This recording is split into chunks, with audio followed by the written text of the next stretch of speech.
अस्सलाम वालेकुम वरहमतुल्लाहि वबरकातुहू। बिस्मिल्लाहिर्रहमानिर्रहीम।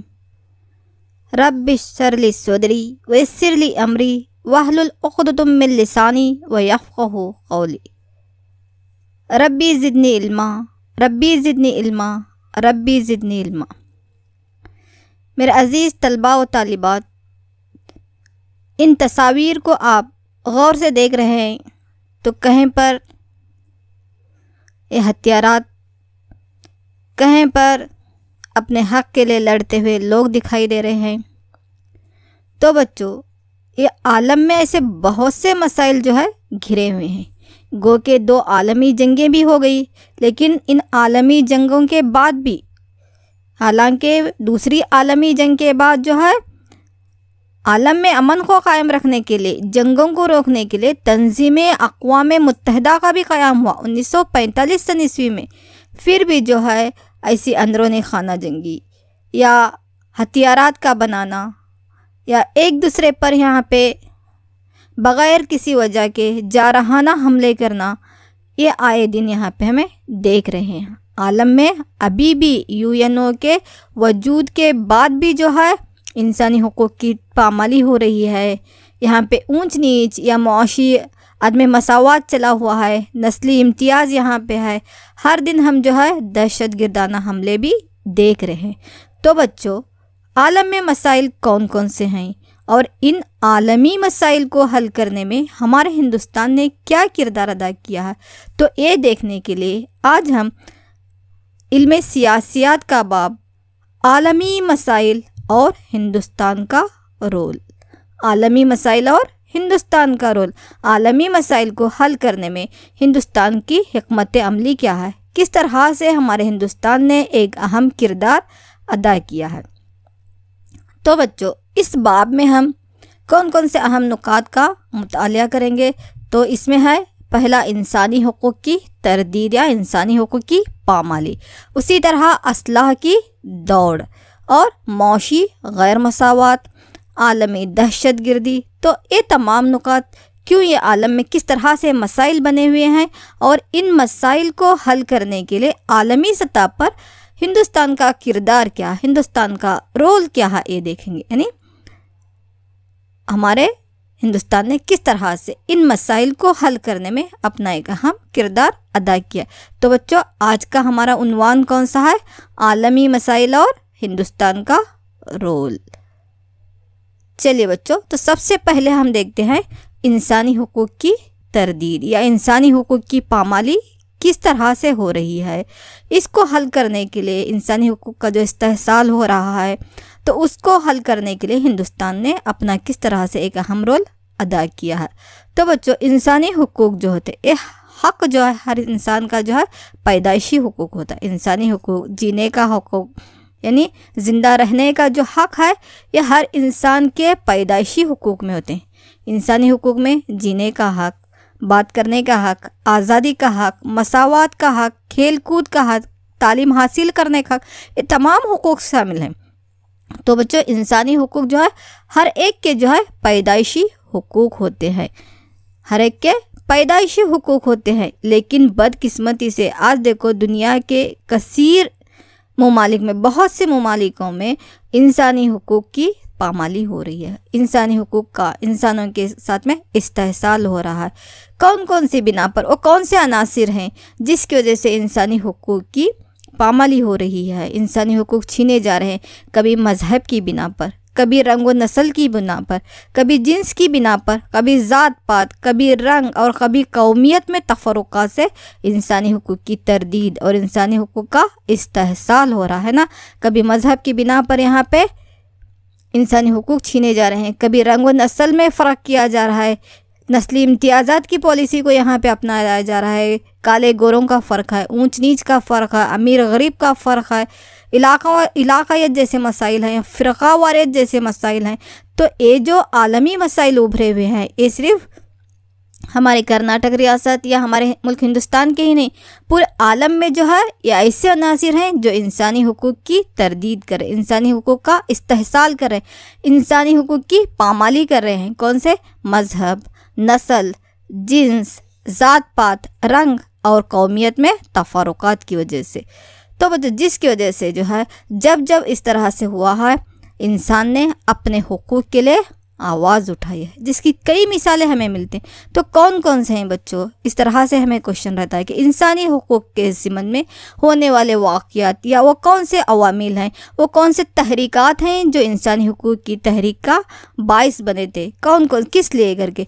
तो इंसानी हुकूक के ज़िम्मन में होने वाले वाक़यात जो है बच्चों, 1776 की अमेरिकी जंग आज़ादी, 1789 का फ्रांसीसी इनकलाब, 1717 का रूसी इनकलाब, हिंदुस्तान और दीगर ममालिक की जद्दोजहद, ये ऐसे तहरीकात हैं जिसमें इंसान ने अपने हुकूक के लिए आवाज़ उठाई, इंसान ने अपने हुकूक के लिए तहरीकें चलाई है। अमेरिका को इंग्लैंड ने जब अपनी नौआबादियत बनाए रखे थे तो अमेरिका ने इनकलाब लाया, तब्दीली लाई वहाँ पे, उन्होंने वहाँ पे अपनी आज़ादी के लिए जद्दोजहद की। तो आखिरकार 1776 में अमेरिकी जंग आज़ादी का ऐलान किया गया। उसी तरह से फ्रांस में जो है अमेरिकी इनकलाब, फ्रांसीसी इनकलाब जो है, इनकलाबात और मसावात हमारे 9th के बाब में हम पढ़ चुके हैं। तो फ्रांस में वहाँ पे लुई 16 की जो हुकूमत थी, तो किस तरह से अवाम ने जो है वहाँ पे हुकूमत का पलटा यानी पलड़ा, वहाँ पे उसका निज़ाम वहाँ पे बदल दिया। मसावात, इनकलाब, उख्वत, भाईचारगी जैसे नारों को बुलंद करते हुए 1789 में फ्रांसीसी इनकलाब रौनुमा हुआ, है ना। उसी तरह से 1917 का रूसी इनकलाब है। रूस में ज़ार हुक्मरानों की हुकूमत थी जो अवाम का, ख़ास कर आम अवाम और किसानों का बहुत ही इस्तेहसाल करते थे और ज़ार की हुकूमत को जो है वहाँ पे कौमियत का क़ैद खाना कहते थे। लेकिन लेनिन और स्टालिन जैसे रहनुमाओं की रहबरी में जो है अवाम ने ज़ार को ही वहाँ से मुल्क बदर कर दिया, है ना।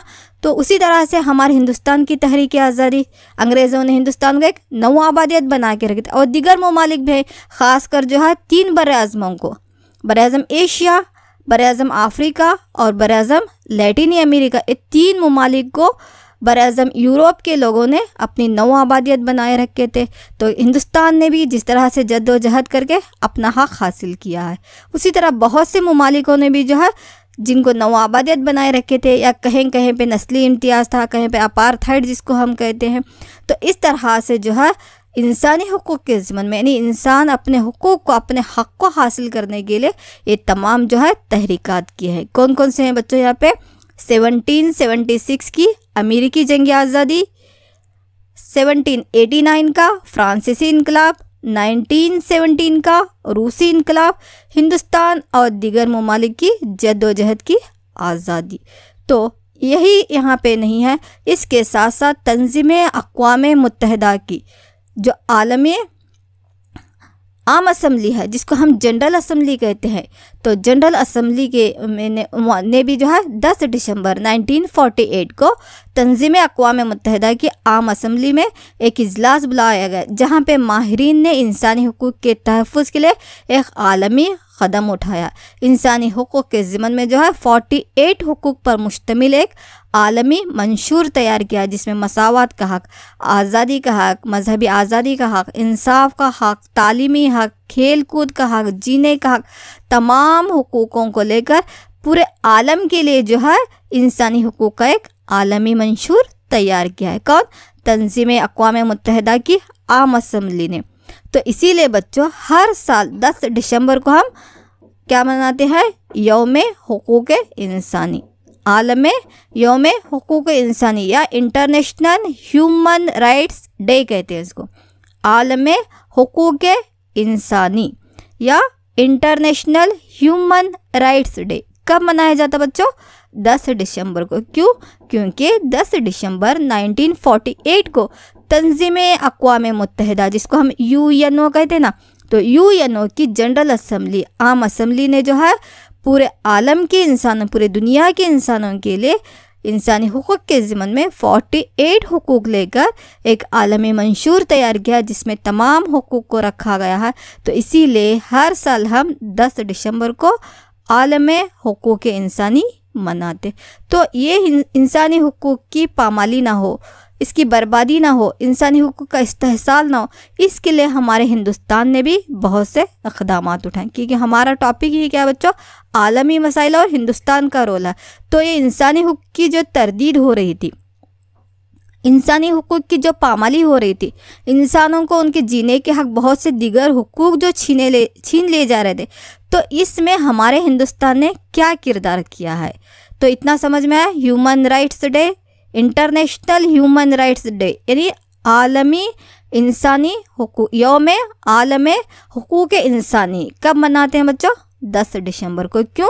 क्योंकि 10 दिसंबर 1948 को तंजीम अक़वाम मुत्तहिदा की आम असम्बली ने 48 हुकूक पर मुश्तमिल एक आलमी मंशूर पूरी दुनिया के लिए तैयार किया है। तो उसी वाक़े के ज़िम्मन में, उसी वाक़े की निशानदेही के तौर पर अपने हम क्या करते हैं, हर साल 10 दिसंबर को आलम यौम हुकूक इंसानी, इंटरनेशनल ह्यूमन राइट्स डे मनाते हैं। तो हिंदुस्तान का रोल क्या रहा है इसमें? तो बच्चों सवाल आपको किस तरह रहेगा, इंसानी हुकूक को आम करने के लिए या इंसानी हुकूक के तहफ़्फ़ुज़ के लिए हिंदुस्तान का अहम रोल है, बहस कीजिए। या हिंदुस्तान का रोल क्या है, हिंदुस्तान का किरदार क्या है, किस तरह से हिंदुस्तान ने इस आलमी मसले को, इंसानी हुकूक की जो तरदीद हो रही है, इस आलमी मसले को हल करने में हिंदुस्तान का किरदार क्या है, या इंसानी हुकूक को आम करने के लिए हिंदुस्तान ने एक अहम रोल अदा किया, इस पर बहस कीजिए। इस तरह भी आ सकता है। तो बच्चों इस तरह से हम उसको जवाब लिखेंगे कि हिंदुस्तान हमेशा इंसानी हुकूक के तहफ़्फ़ुज़ के लिए कोशां है। हमेशा हिंदुस्तान के दस्तूर की दफ़ा 12 से लेकर दफ़ा 35 तक बुनियादी हुकूक शामिल है ना। 6 बुनियादी हुकूक हमारे मसावात का हक, आज़ादी का हक, मजहबी आज़ादी का हक, तालीमी हक, तालीमी और सकाफ़ती हक, उसी तरह से इस्तेहसाल के ख़िलाफ़ आवाज़ उठाने का हक, दस्तूर में तरमीम का हक, ये तमाम जो है हमारे बुनियादी हुकूक हैं। तो हमारे दस्तूर के दफ़ा में ही, दफ़ात में जो है हमें 6 बुनियादी हुकूक हर शहरी को दिए गए हैं। उसी तरह से अक़वाम मुत्तहिदा के आम असम्बली के लिए इंसानी हुकूक के तहफ़्फ़ुज़ की रहनुमाई का ऐलान करते वक्त भी हिंदुस्तान ने पहल किया। हिंदुस्तान हमेशा उसमें साथ रहा है। किसके साथ में? तंज़ीम अक़वाम मुत्तहिदा के साथ में। हमेशा जहाँ पर अमन के काम हुए हैं, भलाई के काम हुए हैं, हमेशा जो है हिंदुस्तान पहल करता। उसी तरह इंसानी हुकूक के तहफ़्फ़ुज़ के लिए भी हिंदुस्तान ने कई हुकूक के कमीशन तश्कील दिए, जिसमें कौमी इंसानी हुकूक है, उसी तरह से कौमी ख़वातीन मिशन है, पिछड़े तबक़ात की कमीशंस हैं। तो बहुत से कमीशंस भी इन हुकूक के तहफ़्फ़ुज़ के लिए बहुत से कमीशन भी तश्कील दे। हर इंसान को, हर शहरी को जो है यहाँ पे बुनियादी हुकूक दे हैं। आलमी सतह पर अक़वाम मुत्तहिदा की आम असम्बली ने जब इंसानी हुकूक के तहफ़्फ़ुज़ का ऐलान किया, उस वक्त उस रहनुमाई के ऐलान में उस वहाँ पे एक रहनुमा बनकर हमारे हिंदुस्तान ने एक अहम किरदार निभाया है। उसी तरह इंसानी हुकूक के तहफ़्फ़ुज़ के लिए हुकूक के कई एक कमीशंस भी जो है हिंदुस्तान ने तश्कील दे, जिसमें कौमी इंसानी हुकूक कमीशन है, कौमी ख़वातीन कमीशन है, पिछड़े तबक़ात की कमीशन है।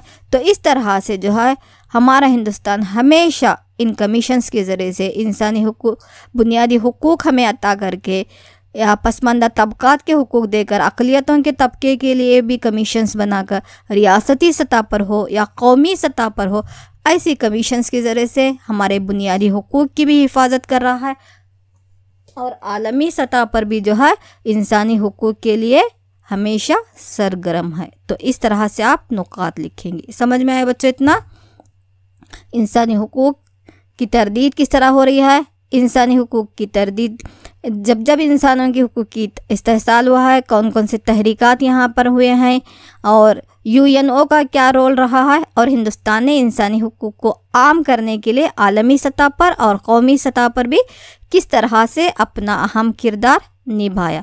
तो ये पहला मसला था बच्चों, कौन सा? इंसानी हुकूक की तरदीद या इंसानी हुकूक की जो पामाली हो रही है, ये पहला आलमी मसला था। इस तरह से हमारे हिंदुस्तान ने इसमें एक अहम रोल अदा किया। चलिए दूसरे मसले की तरफ जाने से पहले इसी पर आपको याद भी हो जाए और परफेक्ट भी हो जाए, तो इसके लिए मैं कुछ सवालात यहाँ पे पूछती हूँ, सवालात और जवाबात के राउंड 1 में, पहले राउंड में। चलिए आप लोग तैयार है ना? माशाल्लाह, अल्हम्दुलिल्लाह, आप लोग हमेशा तैयार ही रहते हो, जज़ाकल्लाह। चलिए पहला सवाल आपके लिए ये रहा, 1945 के बाद भी आलम में कौन कौन से मसाइल उभरे हैं। 1945 के बाद यानी दूसरी आलमी जंग के बाद, तंजीम अक़वाम मुत्तहिदा के वजूद के बाद भी आलम में, दुनिया में कौन कौन से मसाइल उभरे हैं। आलमी मसाइल कौन कौन से हैं। चलो बच्चों जल्दी जल्दी एक एक अपने जवाबात जो है कमेंट में लिखते चले जाइए। 1945 के बाद भी आलम में कौन कौन से मसाइल उभरे हैं। माशाअल्लाह, अल्हम्दुलिल्लाह, इंसानी हुकूक़ की तरदीद या इंसानी हुकूक़ की पामाली और असलाह की दौड़, मुआशी गैर मसावात या मुआशी आदम मसावात, दहशतगर्दी, ये तमाम क्या हैं अभी भी आलम के लिए एक मसला बने, ये आलमी मसाइल हैं हमारे, है ना बच्चों।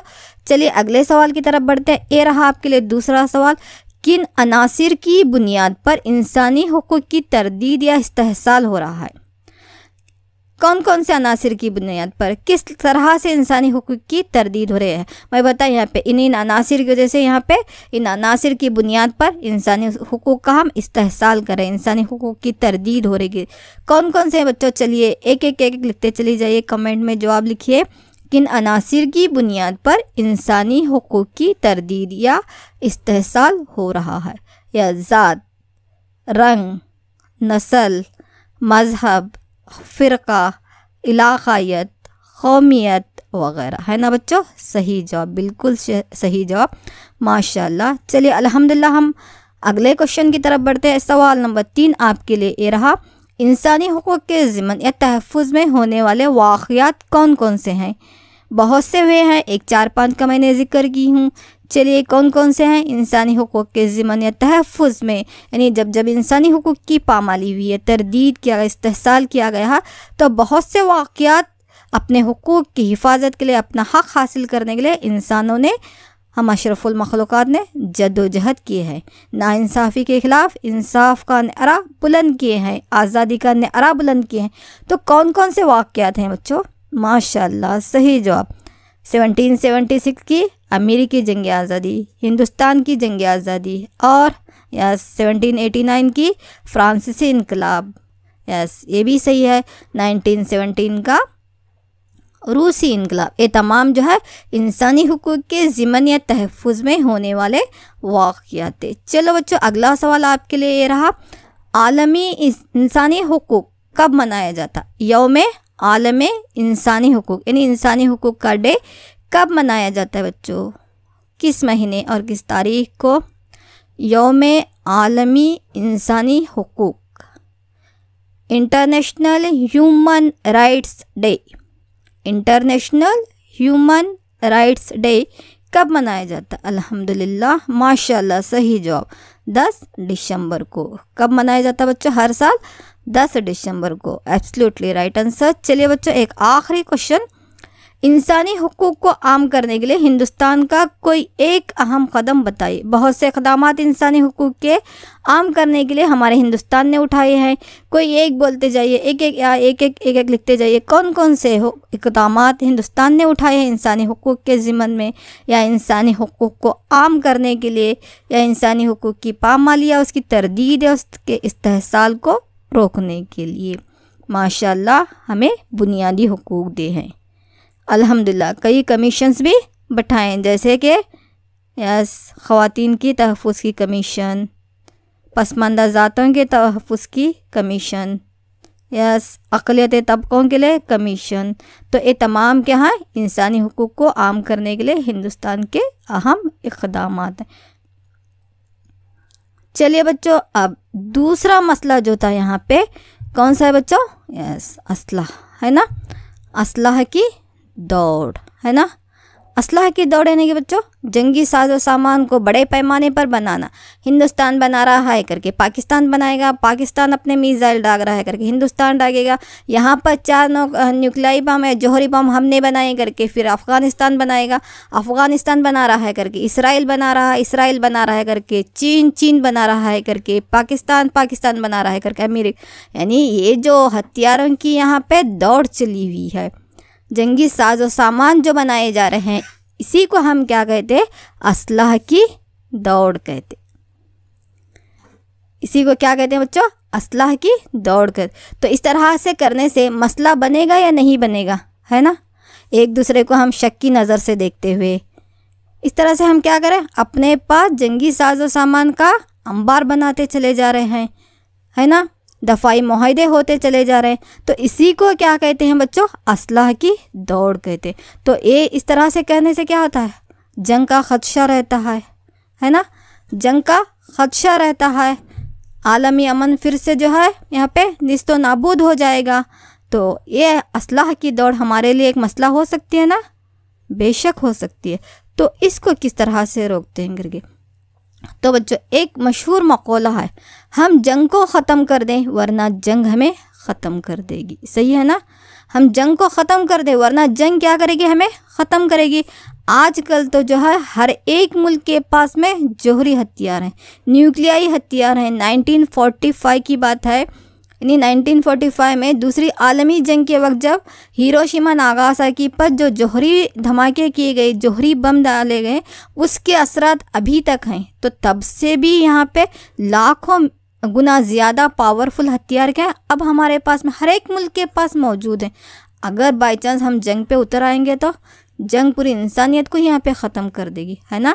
इसीलिए बच्चों हम क्या करें ना, जंग को ख़त्म कर दें वरना जंग हमें ख़त्म कर देगी। ये असलाह की दौड़ हमें ख़त्म कर देगी, जो कि हमेशा जंग के बादलों को हमारे सरों पर मंडलाते हुए ला रही है। तो इसीलिए कहते हैं कि हम जंग को ख़त्म करें वरना जंग हमें ख़त्म कर देगी।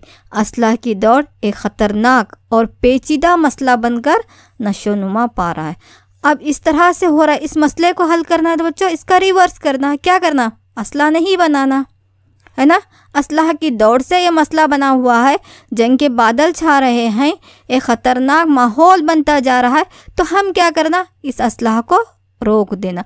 उसी को क्या कहते हैं बच्चों? तख़फ़ीफ़ असला। उसी को क्या कहते हैं? तख़फ़ीफ़ असला। तो इसका वाहिद हल क्या है? असलाह की दौड़ का वाहिद हल हम कहते हैं तख़फ़ीफ़ असला। क्या है बच्चों? तख़फ़ीफ़ असला।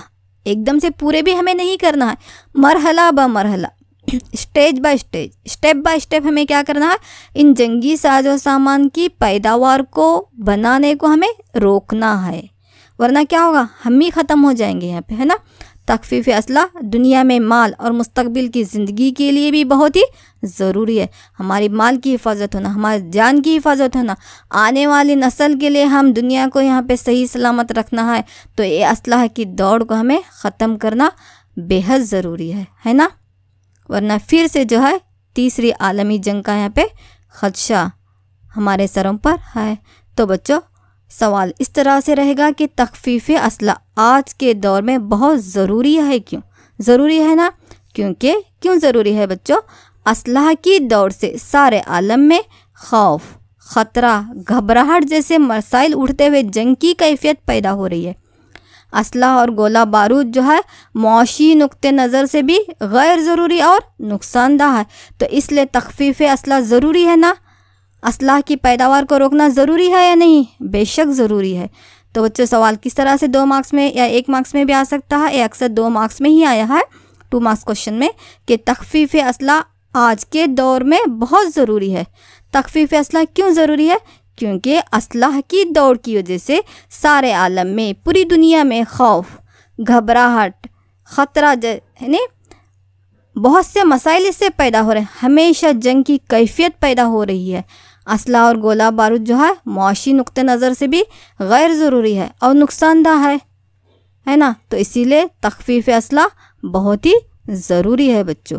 तो अमेरिका के साबिक़ सदर आइंसहोर ने कहा है कि असला रखने वाली ये दुनिया सिर्फ अपने आप को बर्बाद नहीं कर रही है, बल्कि मज़दूरों के पसीने, साइंसदानों की चालाकी और बच्चों की उम्मीदों को बर्बाद कर रही है। देखिए कितना सही कहा है किसने? अमेरिका के एक साबिक़ सदर आइंसहोर ने कहा है। क्या कहा है? असलाह रखने वाली ये दुनिया, जंगी साजो सामान रखने वाली ये दुनिया, मिसाइल्स रखने वाली ये दुनिया, गोला बारूद रखने वाली ये दुनिया, ये ममालिक सिर्फ अपने आप को बर्बाद नहीं कर रहे हैं, बल्कि मज़दूरों के पसीने को, साइंसदानों की चालाकी को और बच्चों की उम्मीदों को बर्बाद कर रहे हैं, है ना? गोला बारूद हमें फेंकते वक्त कहाँ फेंकना है, क्या सोचते हैं? आम अवाम पर, आम पब्लिक पर क्या कर देते हैं हम लोग? दहशतगर्दाना हमले कर देते हैं।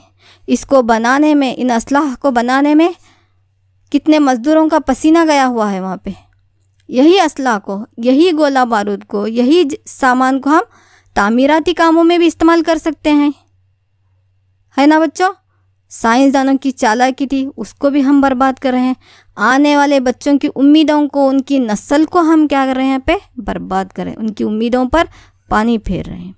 तो इसीलिए ये असलाह की जो दौड़ चली हुई है, सारे आलम में जो ख़तरा है, खौफ है, एक जंग की कैफियत है, जंग का जो माहौल है, माशी निज़ाम जो दरहम बरहम हो रहा है, उसको देखते हुए अमेरिका के साबिक सदर आइजनहोवर ने क्या कहा था? असलाह रखने वाली ये दुनिया सिर्फ अपने आप को बर्बाद नहीं कर रही है, बल्कि मज़दूरों के पसीने, साइंसदानों की चालाकी और बच्चों की उम्मीदों को बर्बाद कर रही है। तो बच्चों, इसको रोकने के लिए जो है, जो दुनिया के जो दो बड़े ब्लॉक हैं, कौन कौन से? अमेरिका और रूस, उन्होंने क्या किए हैं? बहुत से माहिदे भी किए हैं। हमारे हिंदुस्तान ने भी इसमें पहल की। तो चलिए, कौन कौन से माहिदे असलाह की दौड़ को रोकने के लिए किए गए हैं? तो बहुत से माहिदे किए गए हैं बच्चों, जैसा कि एटमी और न्यूक्लियर असलाह को रोकने के लिए किए गए अहम माहिदे कौन कौन से?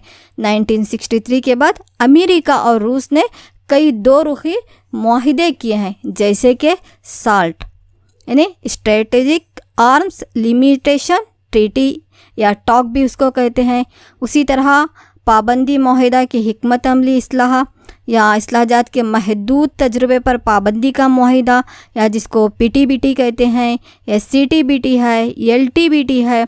तो साल्ट, पीटीबीटी, सीटीबीटी, एलटीबीटी जैसे माहिदे अमेरिका और रूस ने करके जो है असलाह की दौड़ पर रोक लगाए हैं, तखफीफ असलाह को ज़ोर दे रहे हैं। चलिए, इस पर थोड़ा सा हम तफसील से देखते हैं ये क्या है करके बच्चों।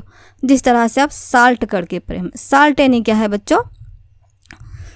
साल्ट किसको कहते हैं? यहाँ पे पढ़े ना साल्ट करके, है ना। साल्ट यानी क्या? एक क्या है? दफ़ाई माहिदा है। किस किस के दरमियान में हुआ है बच्चों? रियासत है मुत्तहिदा अमेरिका और सोवियत यूनियन के दरमियान में, जिसका मकसद जो है अमेरिकी एटमी हथियारों को ले जाने वाले जो स्ट्रेटेजिक मिसाइलों की तैयारी को क्या करना था? रोकना था, है ना बच्चों। उसको हम क्या कहते हैं? साल्ट कहते हैं।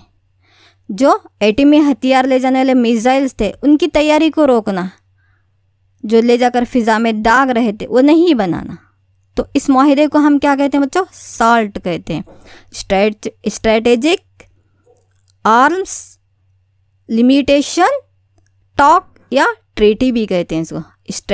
स्ट्रेटेजिक आर्म्स लिमिटेशन टॉक या ट्रीटी कहा जाता है। किस किस के दरमियान बच्चों? ये 1963 में रियासत है मुत्तहिदा अमेरिका और सोवियत यूनियन के दरमियान में हो गया था, ताकि तखफीफ असलाह कर सके। उसी तरह से जो है पीटीबीटी जो कहते हैं, प्रोलिफरेशंस ट्रीटी या टेस्ट बैन ट्रीटी भी कहते हैं इसको, या जुज़वी टेस्ट पाबंदी का माहिदा भी कहते हैं। जुज़वी टेस्ट पाबंदी का माहिदा या इसको proliferations treaty, proliferation test ban treaty भी कहते हैं। प्रोलिफरेशंस टेस्ट बैन ट्रीटी, तो जिसकी वजह से समंदर के अंदर जाकर जो ये न्यूक्लियाई एटमी तजुर्बात करते थे या खला बईद करते थे, यानी जिसको हम कहते हैं आउटर स्पेस या अंडर वाटर कहते हैं, तो इस पर भी जो है पाबंदी लाई गई। कब? 1965 में। किसके ज़रिए से? पीटीबीटी के ज़रिए से। प्रोलिफरेशंस टेस्ट बैन ट्रीटी, जुज़वी टेस्ट पाबंदी का माहिदा कहते हैं इसको। उर्दू में क्या कहते हैं बच्चों?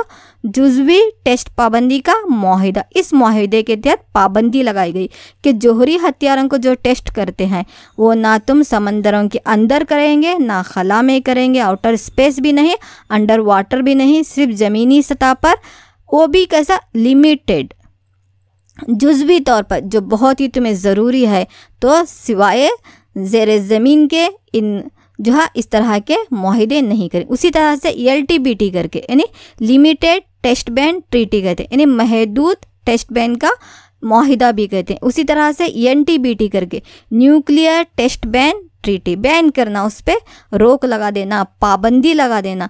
तो इस तरह से ये माहिदे करके, उसी तरह से CTBT करके है वहाँ पे, तो LTBT, NTBT, CTBT, PTBT और साल्ट, ये क्या है, दफ़ाई माहिदे हैं, तख़फ़ीफ़ असलाह के माहिदे हैं, तख़फ़ीफ़ असलाह को कम करने के लिए जो किए गए माहिदे के। इस तरह से हम असलाहजात नहीं बनाएंगे। ये असलाहजात ले जाना, एटमी हथियारों को ले जाने वाले मिसाइलों की तैयारी पर भी हम रोक देंगे।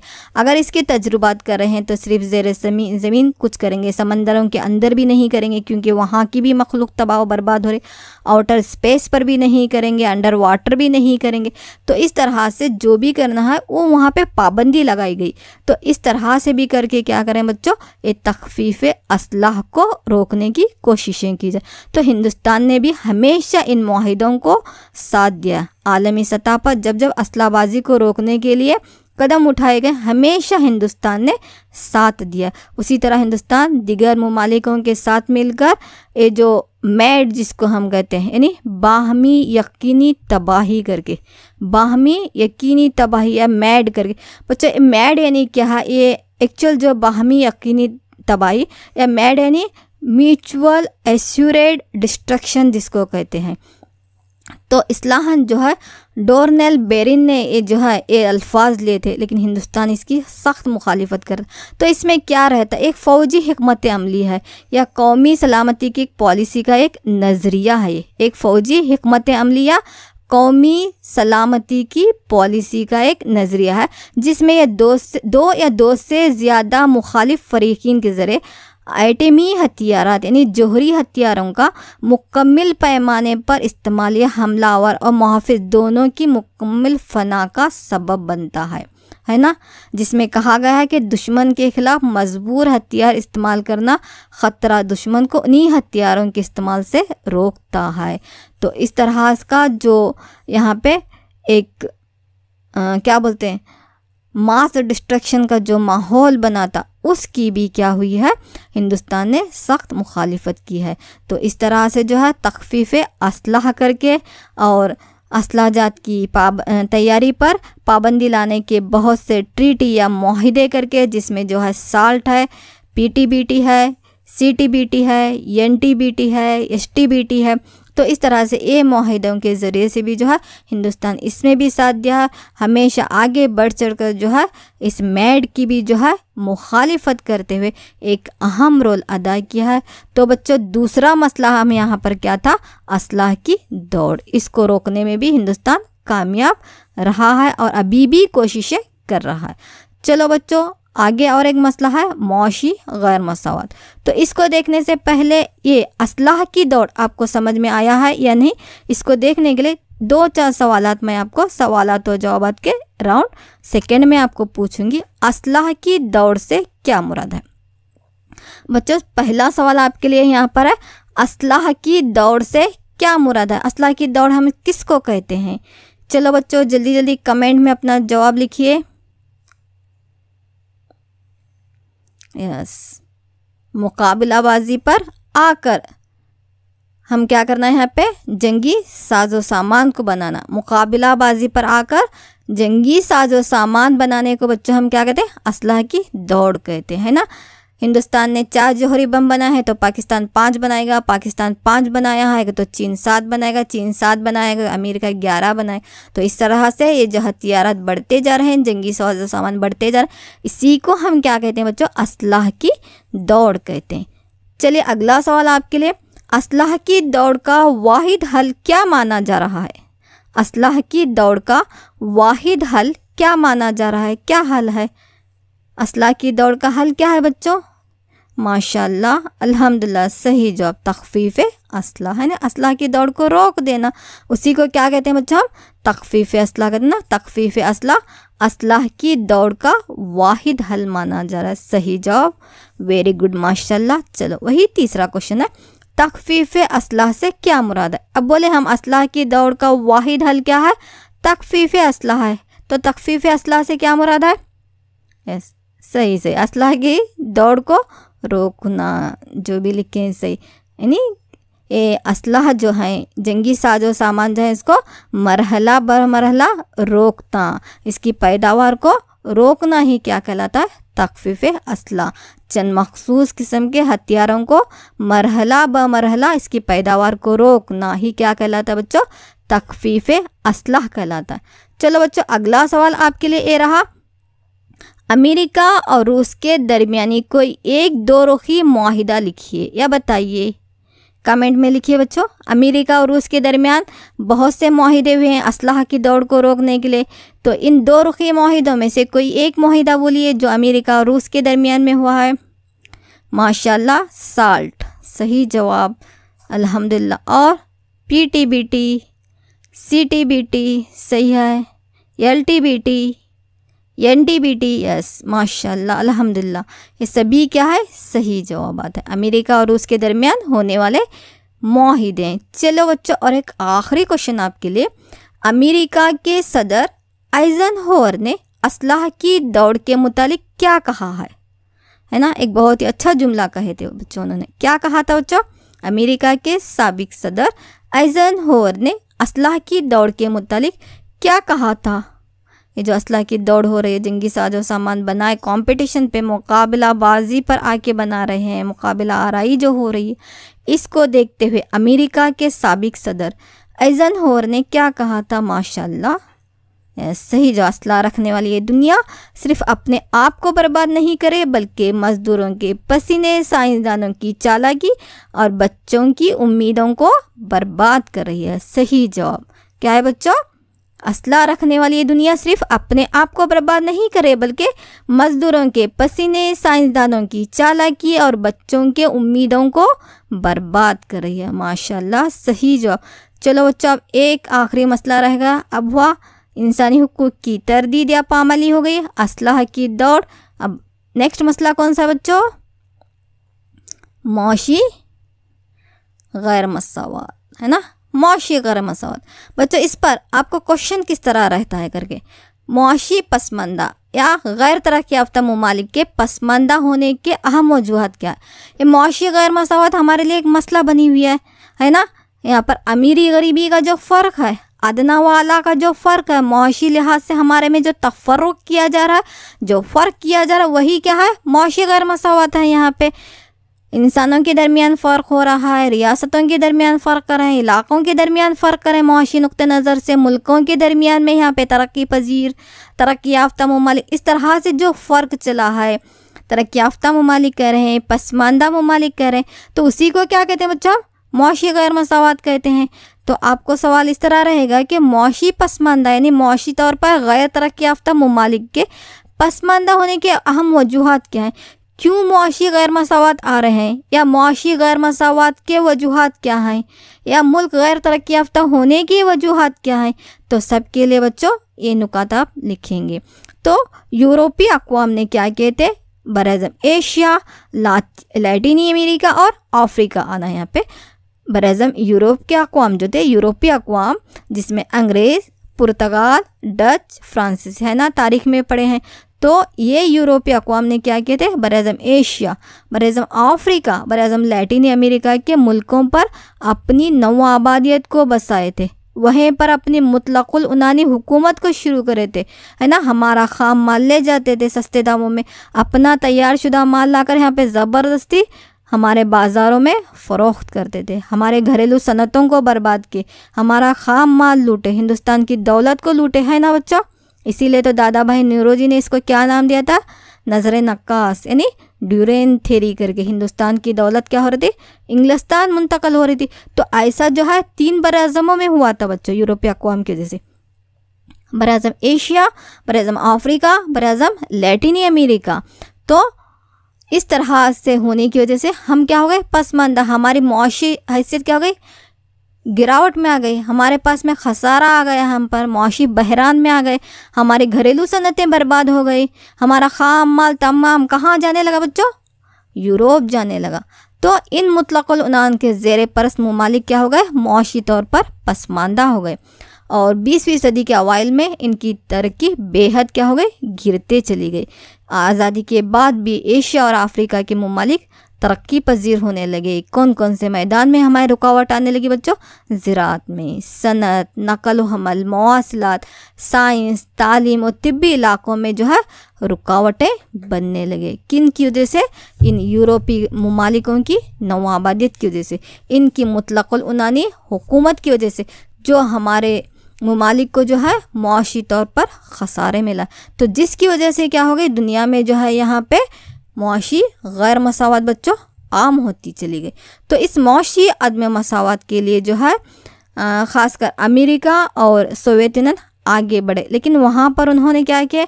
अब अमेरिका और रूसी ब्लॉक किस तरह से बना था बच्चों? जो जमहूरियत के हामी ममालिक थे वो अमेरिका के तरफदार थे, जो कम्युनिस्ट के हामी ममालिक थे वो रूस के। तो अपने अपने हामी ममालिकों को उन्होंने सपोर्ट करने लगे। तो ये मुआशी गैर मसावत को रोकने के लिए बट हमारे हिंदुस्तान ने क्या किया? गैर जानिबदाराना पॉलिसी अपनाया है। तो मुआशी अदम मसावत या मुआशी गैर मसावत जो दुनिया के लिए एक मसला बनी हुई थी, है ना, दुनिया के लिए एक मसला बनी हुई थी, तो इसको हल करने के लिए हमारे हिंदुस्तान ने क्या किया है? तो बच्चों सवाल किस तरह रहेगा? मुआशी पसमानगी को रोकने के लिए हिंदुस्तान ने किन इक़दामात को अपनाया है, या मुआशी गैर मसावत के लिए हिंदुस्तान ने किस तरह से हिमायत की है, या मुआशी गैर मसावत को रोकने के लिए हिंदुस्तान की हिकमत अमली क्या है? तो बच्चों हमारे हिंदुस्तान ने क्या किया है? नावाबिस्ता तहरीक की हिमायत की है ना। ना ही हम अमेरिका का साथ देंगे ना ही रूस का साथ देंगे, जो सही है उस पे चलेंगे, जो सही है उसका साथ देंगे, हमेशा हक पे रहेंगे, है ना। उसी को क्या कहते हैं बच्चों? नावाबिस्ता तहरीक कहते हैं। तो यहाँ पे हमें कोई शर्त नहीं रखे कि तुम जमहूरियत वाले रहे तो तुम्हें मदद करेंगे, कम्युनिस्ट वाले रहे तो तुम्हें मदद करेंगे, या तुम हमारे लिए मदद करें तो हम मदद करें। नहीं, हिंदुस्तान जो है गैर नवाबिस्ता रहा यहाँ पे, यानी नवाबिस्ता तहरीक की हिमायत। किस तरह बोला? कि बग़ैर किसी शर्त के गरीब मुल्कों की मुआशी तरक्की के लिए हमेशा इमदाद फराहम की।